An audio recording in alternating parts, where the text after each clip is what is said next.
Oh, welcome, ladies and gentlemen. I'm just waiting for my guest, Lincoln Hope, who's an actor, voiceover artist, improv teacher. And Lincoln is here. So as you see, this Lincoln, the wait bot starts. Let me invite you up. There is music playing. I will turn that off for me. And their followers, take care of all this. I'll invite you up momentarily, Lincoln. Those that are wondering what's going on, we are on Fireside where there is video. I'm inviting Lincoln Hope up, and that is my guest today. 1 second, Lincoln. Let me invite you to camera.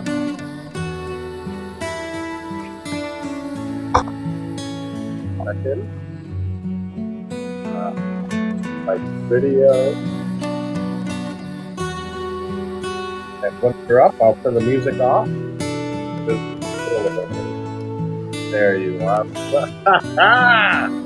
There he is. Welcome. Let me wait bot. Yay. Welcome, folks. Welcome to Paul Vato Presents, where my guest is Lincoln Hope. Hello. A very talented actor. He's an improviser, voiceover artist, and improv teacher extraordinaire. And I think all true things, and it's not just about because you have to say yes and, but I think all those things are true. Lincoln, welcome. So good to be here, Paul. Great to see you on the screen and everything. This is wonderful. Thank you. It certainly is. I'm really enjoying recording the shows here on Fireside, which is, I think, an amazing platform because everything is recorded. It's here. It's saved. I can download it and then re-upload it. We can simulcast. I think right now we're simulcasting to YouTube and to Twitch. You can also do it to Facebook and LinkedIn if you have a streaming key and whatnot. So thank you for taking the time to do this. And I did interview your partner in crime, Eric Artel, as well already. We can probably talk a little bit about that and Improv Wizards and your history in improv and all that, because I met you guys on Clubhouse, and you guys are two, I think, of the top improv instructors and teachers. But you have, of course, your own acting careers, and this is about you, not Eric. So welcome, buddy. So good to be here. And I love talking about improv. I love talking about acting. So all these great things. So very exciting for me. Wonderful. Where should we start? Should we start way at the beginning? Your history, where you're from? Maybe we can touch on that. I always like to find out if, your parents had anything to do with how talented you are, or, was it just support? Was there no support? Are they in the arts? Are they actors or things like that? So if we could just touch base a little bit on that and then catch us up to, what you're doing and where you're performing and where people can see you and things like that. So the floor is yours. Yeah, my dad is from Germany. He came over after the war, escaped from East Germany, and was a businessman. So no arts there.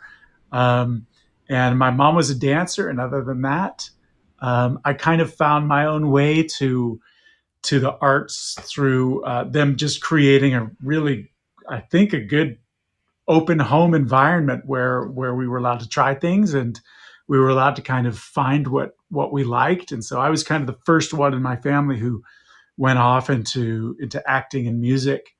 But I mean, I credit them for establishing a house where that was an option, And then they were very supportive after that. It was always like, are you sure you want to do acting as a career? Because it's so unstable. I was like, I'm pretty sure. And so they're like, okay, we'll help how we can. So that's how that started. I grew up in New Jersey. I was born in Chicago. Yay, Chicago. Improv. Yes. I grew up in southern New Jersey, right outside of Philadelphia. And so I went to high school. All my schooling was there in New Jersey.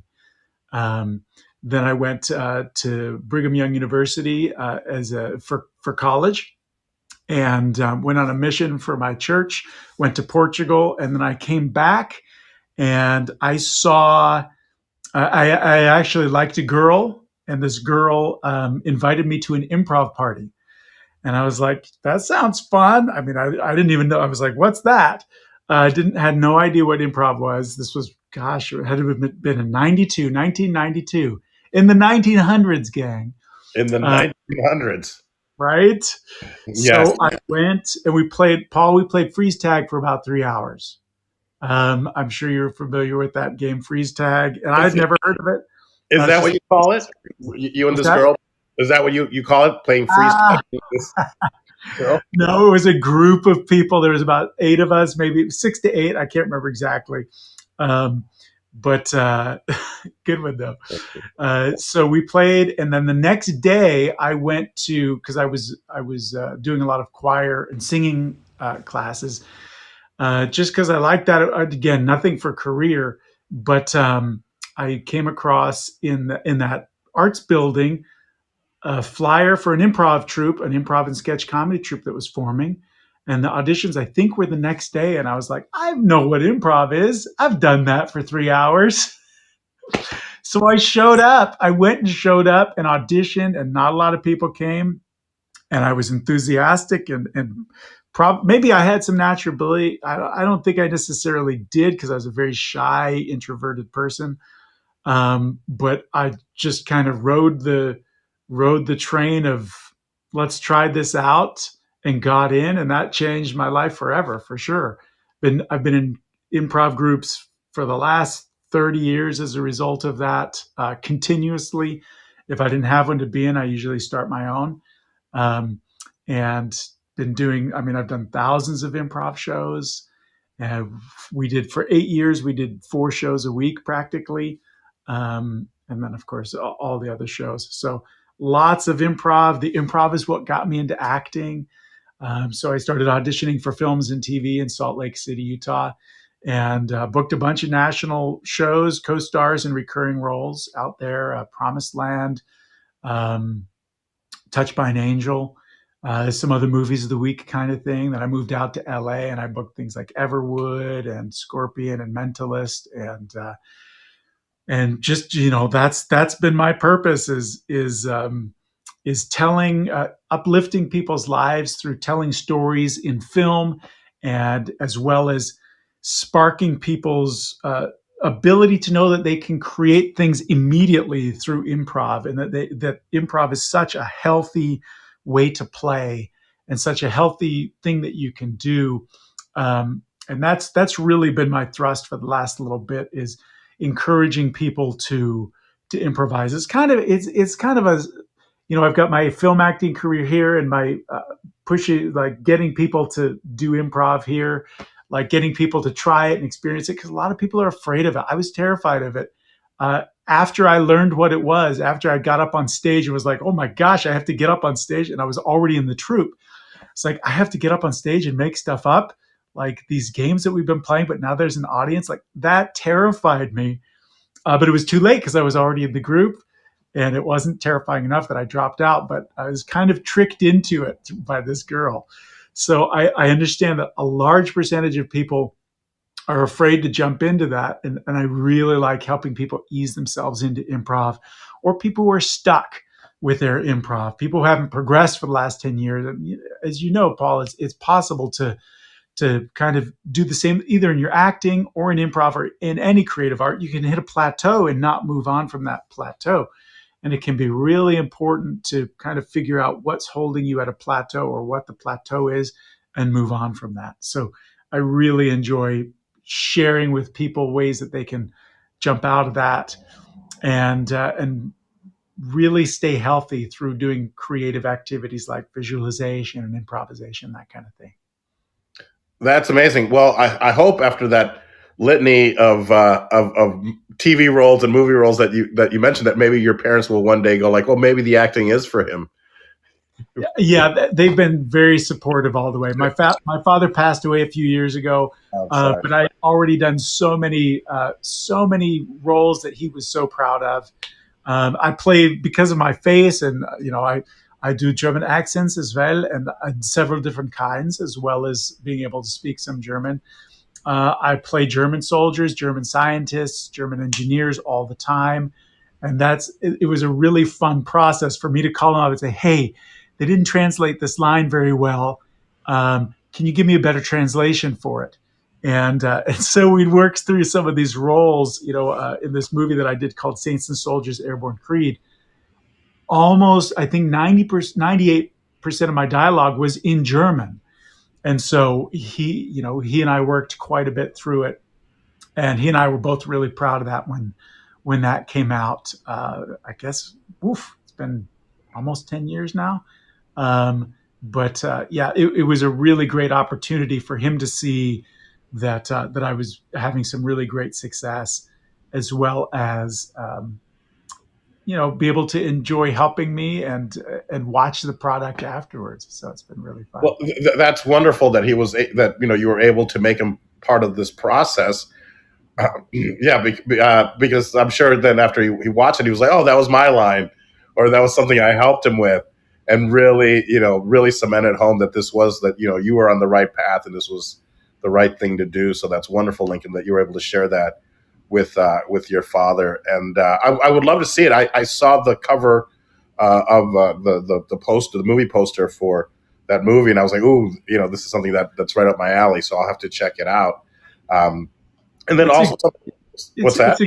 It's a great film. I mean, I'm also one of the co-writers on it, but it really seeks to pull out. It is a war movie, but it's more about the people in it rather than the combat. There is some really good combat scenes. It's got minimal blood and gore, like really minimal. They were really shooting for a PG rating at the time, so it's something. But it has a really uplifting message, which we don't always get with war movies, and sometimes they do, but that's really one of the nice parts about it. So I do recommend it. It's called Saints and Soldiers Airborne Creed, and wonderful. Saints and Soldiers Airborne Creed.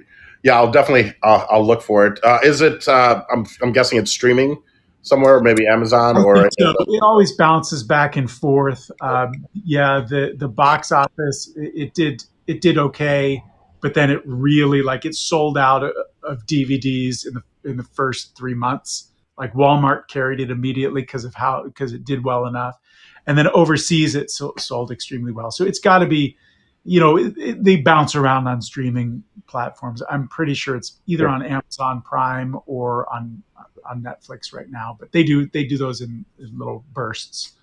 Wonderful. And you mentioned something else which I thought was pretty enlightening and funny, that your first experience with improv after the freeze tag, and you thought yourself already an expert after 3 hours of freeze tag, was that you showed up. And I think a lot of times it's just showing up. You were enthusiastic, you showed up, and then somehow you wound up on the team without even realizing that, hey, I'm going to have to be on stage at one point. So that's amazing. I think that's something that people should take away from that it's sometimes just showing up, especially as actors. It's incredible to hear that sometimes, you get an audition and you don't even submit, especially now that you can do it from home. It's like, wait, how's that happening? A lot of times just showing up and you're more than halfway there. So congratulations for going out of your comfort zone and showing up. And I was about to get into improv in 92, 93, but I ended up buying a business and then put that off. Well, I was going to get into stand-up. I didn't know the difference. So finally in 97 is when I started driving into Chicago, because I'm from the Chicagoland area, which must be why we're great improvisers, because we're from Chicago, the mecca of improvisational comedy. So love it. So yeah, I showed up at the Improv Olympic and did not know the difference. I thought that they were going to teach me how to do stand-up. So that was quickly put aside. And then I was like, well, teach me what you teach and we'll see, Yeah. And what was your experience like of kind of not knowing what it was like, and then being in a class? What was that like for you? Well, it was, I remember it was maybe the weekend before. I don't know if it was on a Thursday or Wednesday. And they said, well, if you're going to do this, you should, watch as much improv as you can. And, I was, over an hour outside of the city, and I had this gourmet ice cream and coffee shop, which is famous in the Chicagoland area, called Oberweis Dairy. I was in Geneva, Illinois, and I grew up in Aurora, Illinois, Waynesworld. So, my time was somewhat limited, but I was like, well, I've committed to this, so let me come back. And on Monday nights, they had a show called the Armando Diaz Theatrical Experience and Hoot Nanny. Now they just call it the Armando Show, which is monologues and the Yeah. Herald based around that. So I went to go check it out on a Monday, Love that and form. it was life changing. I was like, how did they do that? Like, I couldn't process, the callbacks and things. I'm like, well, there's got to be a trick to it, but I don't know what it is. So that's really, then I was like, forget stand up. This is what I want to do. And I still remember, I think the monologist was Abby Shackner, and she talked about, her father being a dentist in Ohio. And then the people creating these scenes around her monologues, I was like, wait, what's going on? Like, how did it tie in together? How did this person end up over here at the end? So it was like, yeah, this is what I want to do. But I didn't have a theater background at all. Like, I wrestled in high school. In college, I studied business. So this was way out of my wheelhouse. And but I just kept showing up and studying improv, and then maybe gosh, I can't. I wasn't even ready, but I'd shown up, and I remember because I was wearing shorts, and because I was just gonna go watch a show. And Sharna, the owner, she was like, somebody was missing from a team. She's like, "Are you ready to go up?" I'm like, "Oh, I'm not even dressed right." So I just started making excuses. She's like, "All right," well, she goes, "It's up to you." But I go, "Do you think I'm ready?" She goes, "Do you think you're ready?" I'm like, "Yeah, yeah, yeah, yeah. Let me do it." So it was kind of like trial by fire. I think my show was scheduled for the following week, but a team that went up was someone short. So she threw me up with them. And I just remember, I think I had the outline, which was like chitty chitty bang bang. And I still remember it. And the crowd laughed. And I was like, okay, I kind of get this. I'm really good at this. But, of course you're not. And, the audience was being very forgiving. And then next week, then I actually was my official launch date on my improv. But man, that is so many years ago. This would have been like 97, 90, back in the 1900s. I 97. love it. Love it. It's so interesting too. Like a lot of people, they're afraid. They're afraid of improv because either it's been. I mean, it's the fear. Improv is the fear of the unknown, right? It's like it's that fear of being up on stage, whether it's in a class or whether it's in front of an audience, and just not knowing what's coming next. And the funny thing is, the more improv you do, like literally, the more you show up and the more you practice, the more you realize there is nothing to be afraid of because we'll make it through somehow. And the more times you do it, the more synapses are able to fire and get you through. But a lot of it is just that confidence of like, I could go up on stage and do a physical activity like space work of washing dishes for 30 seconds and not even have to say a single word, and could make it interesting with some emotion or just how you do that space work. And so many people are afraid of like, what do I say, what do I say, what do I say? And that's the fear. And so that's one of the things that I think is just brilliant about learning improv is just the more you learn, the more you're able to do, and the more confident you get, and the more you realize it's not that hard. It really isn't. But you do have to show up and put in that time, even if it's practicing by yourself, just to get used to it and build up that confidence. That is amazing.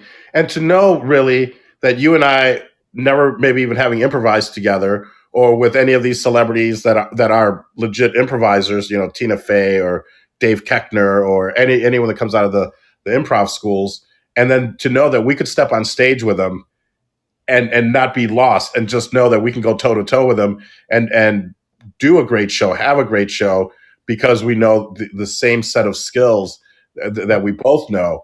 I mean, to me, that's also pretty amazing that you can step on stage with somebody.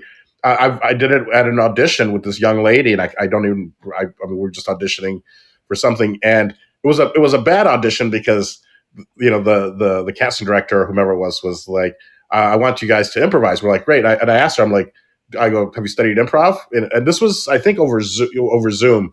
And she was like, yeah, I studied at Second City or what. And I was like, got it. I go, me too. So we both like instantly knew that we had each other's back, and that, not a fake thing like, oh yeah, no, I can make stuff up, no problem. And but then then the casting director started giving us everything. Okay, you two are married, and you're sitting here, and you're doing this, and we're both kind of looking at each other, going like, just let us go. Come on, open it up.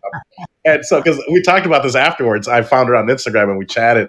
And I go, what were you thinking? She goes, I was just going to tell them to shut up and let us go. And I was like, that's exactly what I was thinking. So we didn't book it, but it was refreshing to know that even as an audition, such a helpful tool, whatnot. So improv is great. Now we did have a message from one of our producers. Wait, I think I lost the message here. But your movie is available. I saw Tubi, Peacock, and Amazon Prime, and I think there's another one. So just search for your movie. What is it? Saints and Soldiers? Saints and Soldiers, Airborne Creed. Perfect. Yeah. I'm also in the first Saints and Soldiers movie, but just one scene. And I got killed off so fast they brought me back for the second one as a different character. But I love too what you said about being able to step on stage with improv greats. That was a great opportunity that I had where Dave Foley from the Kids in the Hall, from News Radio, from so many things. I don't remember. I'm sure I could ask a few friends. I don't remember how this show came to be, but I was in a show with Dave Foley, and I remember thinking, this, and I told you before, like I'm an introvert. I'm not disposed to getting up and like entertaining people. And I kind of remember sitting there and thinking, this is Dave Foley. This is one of my heroes. Like I just finished watching News Radio for like the whole show for like the second time, and just being in awe of being able to be on stage with him. And then exactly what you said clicked in and said, hey, I'm an improviser. I've done this for so many years. I've probably done more improv shows than he has. And that with just kind of thinking it through, gave me that permission to say, I don't have to, defer to him in any of these scenes. We're co-creators in the scene. And I think that's what made that experience so fun and so rewarding for me. And I actually have a recording. I think it's on my YouTube page of one of the scenes that we did together where, I may have even been a little overbearing, but it was kind of one of those things where it's like, I'm just going to do a scene the way I would normally do a scene. And he was great. Like he was able to go with every twist and turn, and then he would throw something at me and I was able to go with it. And it really, really reinforced exactly what you were just saying of when you're experienced and you're trained, and maybe even more than anything, when you've got that confidence, you really can hold your own with any of these greats. And I've come to note too that when there were several times I've played with some other pretty big improvisers earlier in my career where I was deferring to them, and was that a good choice? What do you want to do in the scene? Was kind of my thought, and I think that made it less enjoyable for both of us. Mm-hmm. And when I just learned, working with Dave in that show, that if I'm just do my thing and I throw out those bold choices and I take his bold choices when he made them and just went with that and just did the improv, just yes-anded, and there was no deferment of, well, you're a bigger star than I am. It was so much more entertaining for probably for him and certainly for me and for the audience as well. So that was a great experience for me. That's such a great example. When was this? How long ago was this? Maybe 10 years. Maybe 10 years ago. I can't remember how long after. The video is up on my YouTube, and my YouTube channel is just my name, Lincoln Hope with 2 P's. Wonderful. Please find that. So it's up there. But again, yeah, it's probably been 10, 15 years. It's been quite some time. I've grown a lot as an improviser since then. But even at that point, it's funny to note that I had to go through that stage of thinking, what do I do? Do I defer to him? Do I just go for it? And it was a great experience for me to just go Amazing. For it. Amazing. And did you see that they have a new sketch show, The Kids in the Hall, like I 2022? did. I watched the first episode Okay. last week. Yes, it is crazy. Like, have you watched any of it? No, I just saw it yesterday. I mean, I saw it on Amazon Prime, and of course, I watched a couple of World War II things. So, yeah, I'm gonna have to go check it out because It I saw is. that and I was like, wait a minute, what's I was like, wait, why do they look different? I'm like, oh, because this is from this year. It just came out, so I'll have It to go was check it out. always edgy, but I'm telling you, it says nudity in the warnings at the beginning, and you get to see a few of the cast members full on for quite a bit of time, which I was very surprised by. So just warning there, Thank, if that's your thing, there you go, thank you, right? thank you. But I was like, whoa!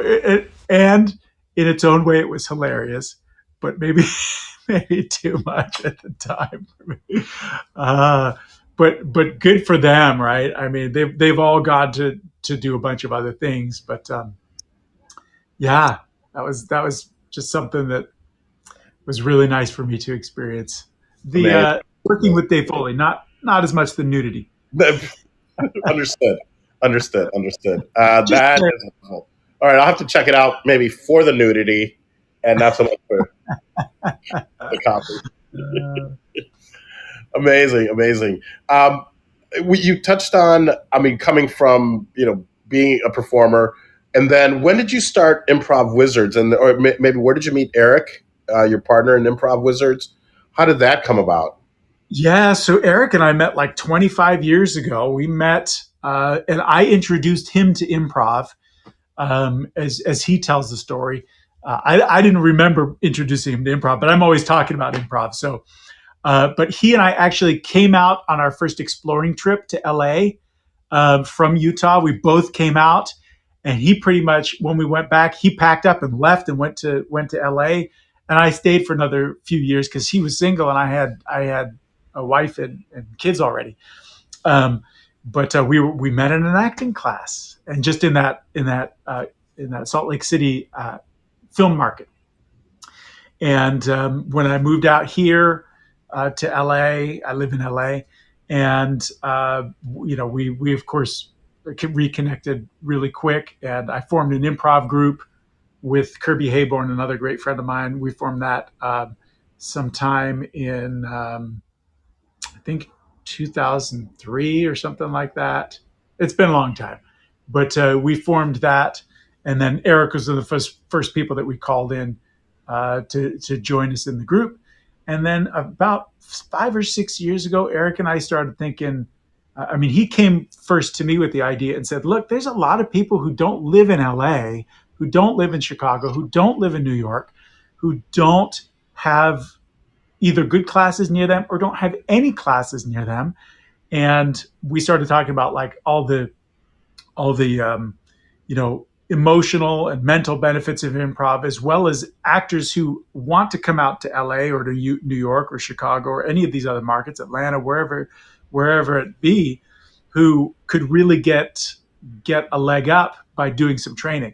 So we started off by doing at first just on-demand online courses only, where we taught all the basics, and then we taught things like how to never go blank on stage, where to go when you can't think of something to say, and how to save a scene that isn't going well, as well as teaching a bunch of games.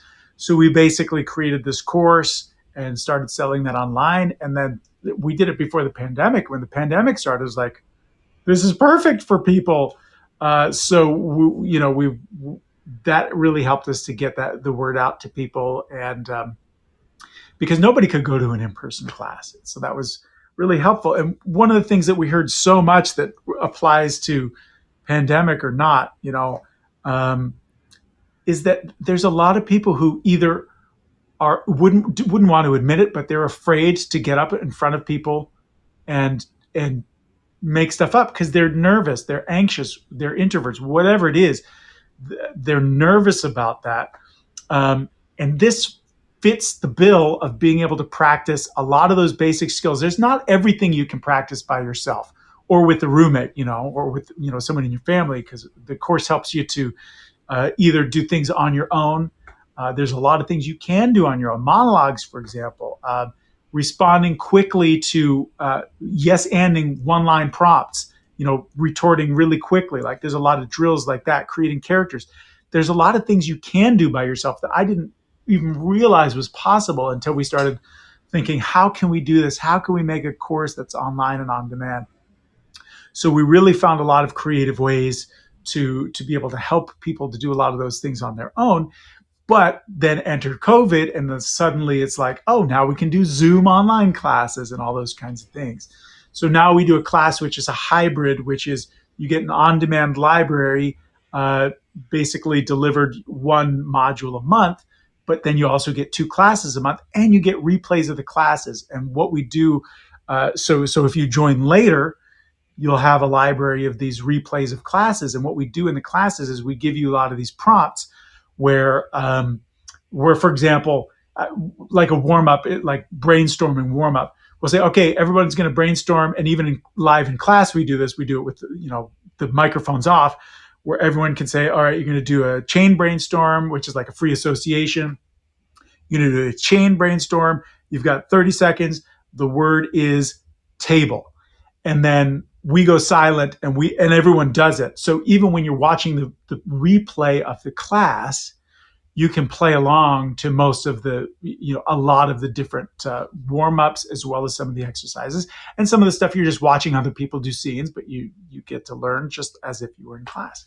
So there's that's called our membership masterclass, which has been really, really helping a lot of people so far. So we're really proud of that, because it combines that on demand as well as the in-person Zoom classes. And some people are too nervous to get up on camera and do it. They just watch the other students, and then they ask questions in the chat. So it really is helpful for a lot of those kinds of people who aren't quite to that point. But then it's really great for the people who are like, oh, great, more stage time for me, who want to be on camera.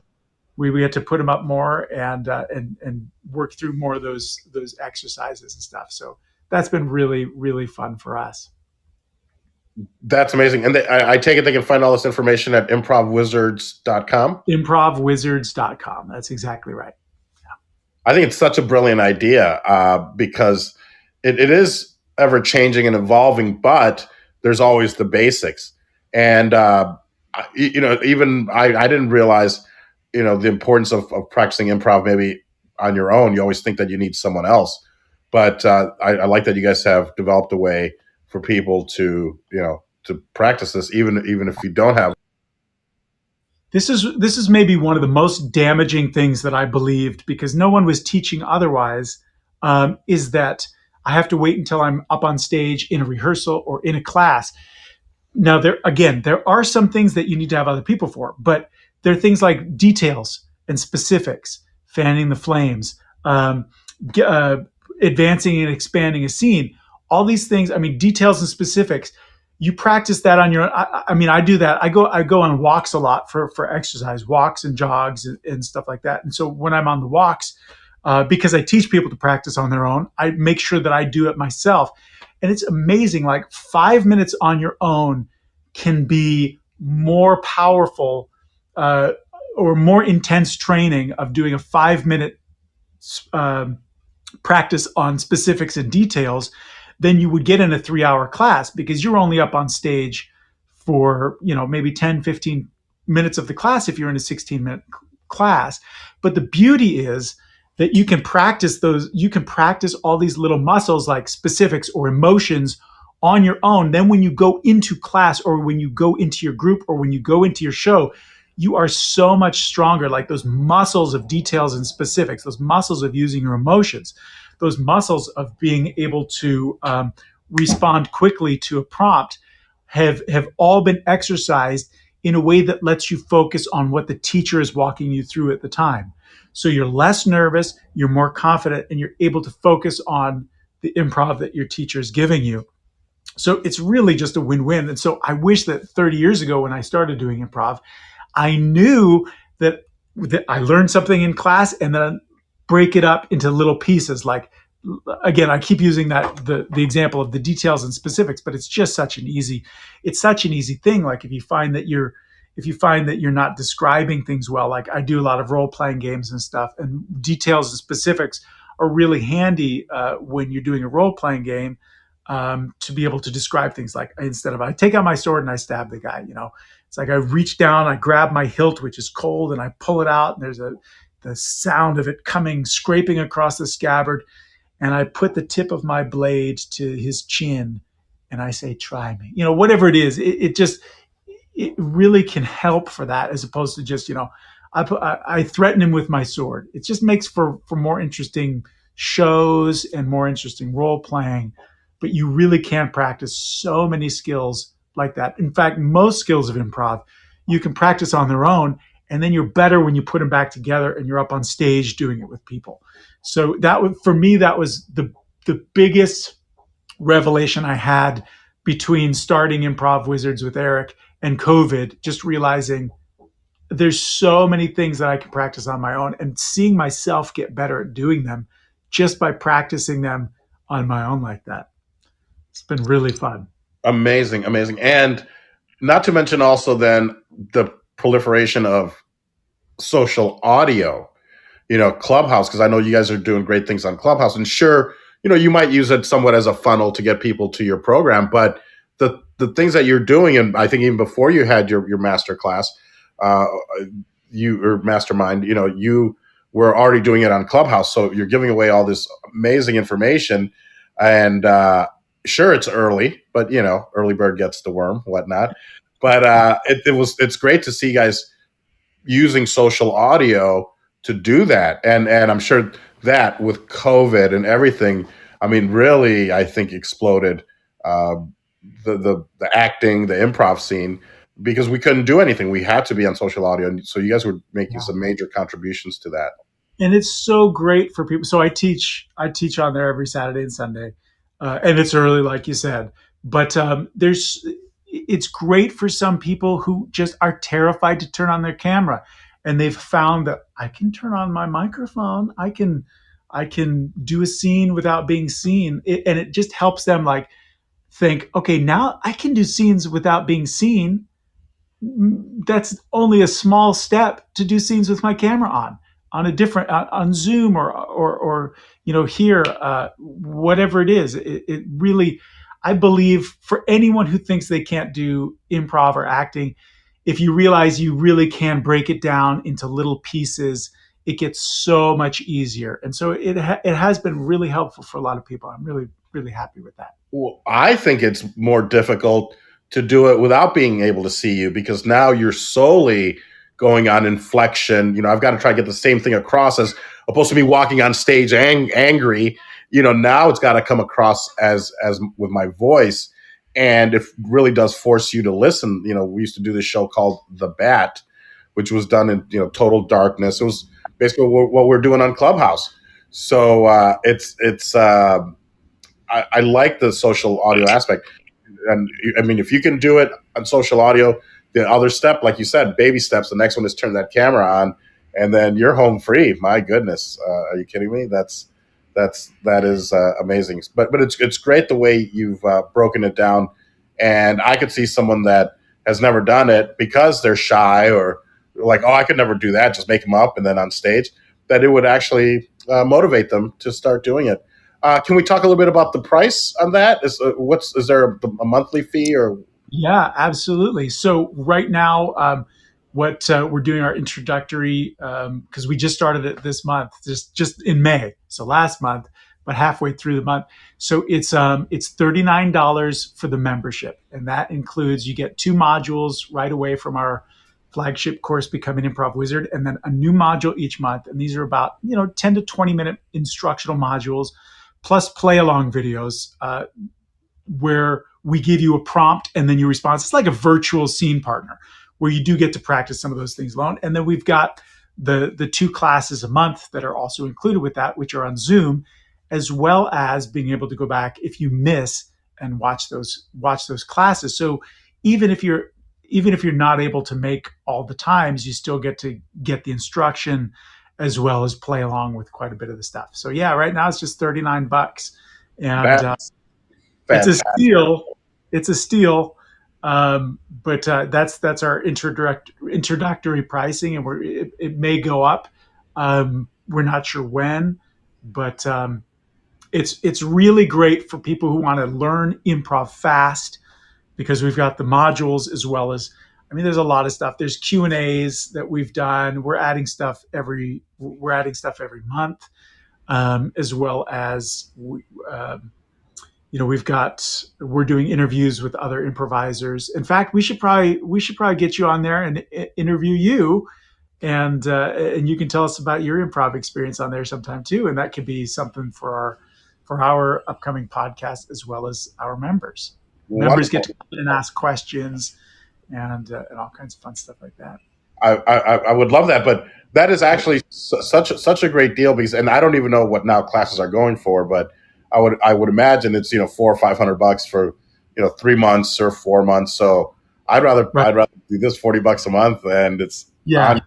And yeah. So I think our classes are shorter. It's not a 3-hour class; it's an hour class, but we get right to it. And it's still, I mean, it's essentially, if you just ignore everything else, it's still $20 a class. But when you start adding in all the other the archive of classes that's going to be growing monthly, as well as the modules, the full course that we offer is about $350. So you're getting that as well, within installments each month. So it really is a great deal. That's wonderful. And not to mention the people that you're going to meet, which might become your fellow improvisers, fellow teammates, when you put together your improv group. It makes me miss it and want to go back to the Barrio Speedwagon days. And yeah. Yes. I've always liked a good improv name. So this is wonderful, Lincoln. Thank you so much for spending all this time. Folks, if you're here, by all means, thank you so much also for being here. And know that this is also on replay, so we can always come back and listen to it. And I will download it. And if you're in the audience, if you're listening to this, please find Paul Vato Presents either on Apple Podcasts or Spotify, and give us a like, give us a follow. I would really, really appreciate that. And of course, find Lincoln.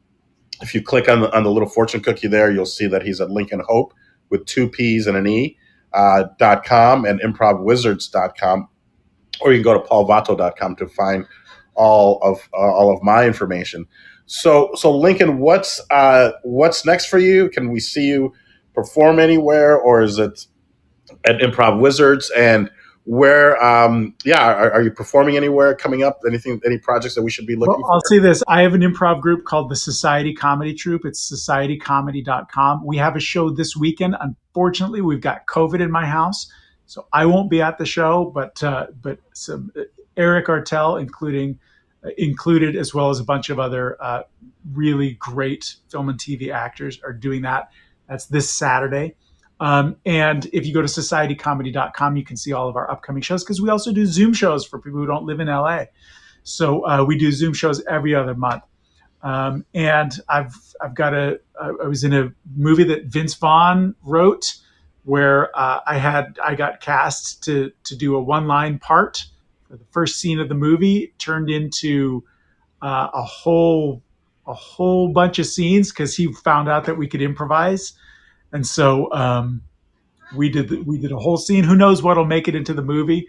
I don't know if I can announce what that's called, but keep an eye on Vince Vaughn and an upcoming movie at the end of the year. And I'm in that. And hopefully they kept a bunch of our improv, because that would be super fun. But he was crazy fun to work with. I'll tell you that. That was really, really fun. Hey, Chicago boy. Well, he studied in Chicago and did the whole swingers thing with Jon Favreau and whatnot. So he's a great improviser. He's a lot of fun to work with. That is for sure. And that seemed to be his writing style too. Like he had the script and he would just throw out new lines to us. Just throw out new lines. It's great. Amazing. I love it. When you can talk about it, let me know, and we'll get it out there on social media. Or if you don't mind, you could always come back and we could do a follow up. Or I'd love to have you and Eric on together as well. I That mean, sounds great. yeah. And if you guys want to use this platform for anything, I think that's another just another venue for you guys to spread the I think gospel of it's improv. great. It's new to me, but I'm already like, yeah. Everybody, let's give Lincoln Hope a round of applause. Thank you. And I love that. I love that there are reactions here. And if they ever get to be too much, we can always silence them. But it's great that it laughs and claps and all that. So, Lincoln, any final thoughts, any final words that you'd like to leave our audience with? And again, 1,000 thanks for doing this and being a pal and coming on and sharing some of your story with us. Absolutely. I guess my final thought would be get out there and create something, whether it's making a video, whether it's just doing some improv games, making up a monologue, playing games with your family, playing online games. Games are so important.